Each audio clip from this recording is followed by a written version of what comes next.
Nalobat ba yung battery ng iyong motorsiklo mga kalikot? Yan. So, meron kang cordless tools. Tulad nito. Tapos yung battery pack niya. Ito, meron siyang 20 volts. 4.0 ampere hours. Yan, inko.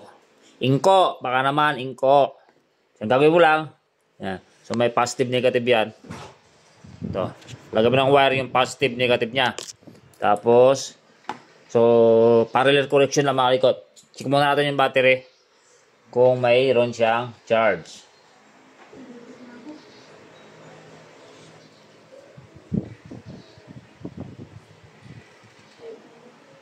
Yan, 8 volts, 8.8. Check natin, busina.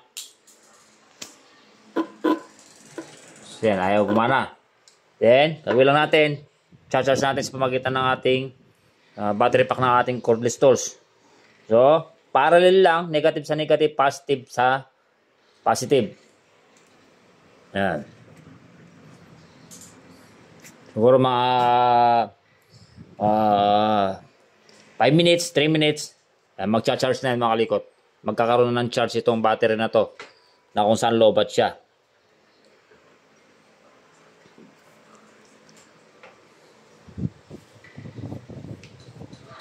So, wag natin ikakat yung video. Hindi natin siya i-edit para makita nyo maigi.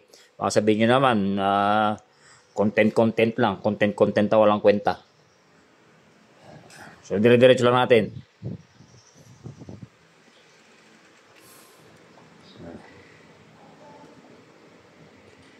Pwede nyo gawin ito mga kalikot. Itong mga battery pack na mga ganito, na mga cordless tools, pwede nyo pang-start ng sasakyan, pwede rin nyo pang-start ng mga motor, lalo na sa mga motor na walang kickstarter. Yung electric starter lang, tulad na ngayon ng mga bagong labas na motor, mga Aerox, yan, mga NMAX, walang mga kickstarter yan.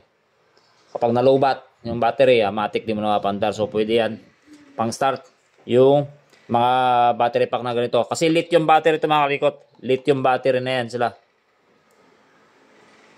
Sa mga may 20 volts na battery, na mga battery pack, so pag-start tanggalin nyo na agad.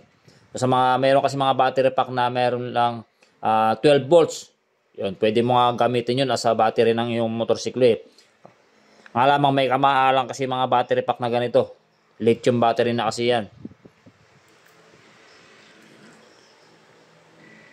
Wala pa mga isang minuto na nakalipas. Check natin kung nagkarga na siya. Check natin yung volt reading niya.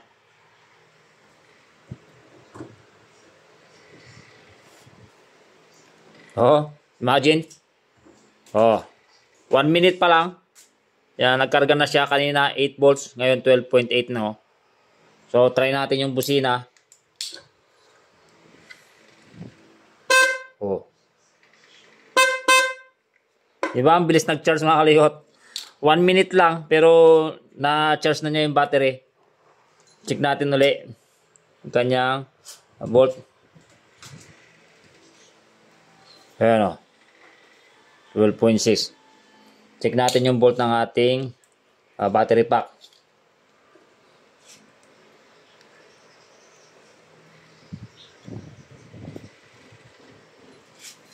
So yan, 18.8. So, 20 volts ito kanina. Hindi ko lang para nakipakita yung ilang volts. Pero 20 volts yan. Nagbawas siya ng 1.2 volts. O, diba? So, pwede yung gamitin mga kalikot. Battery pack ng cordless tools. So, yung sabi ko kapag nalobat yung battery ng iyong motorsiklo or battery ng iyong sasakyan. Okay? 20 volts max 20 volts 4.0 ampere hours Inco. Yan. Inco, baka naman, Inco. Okay? Okay lang. Thank you.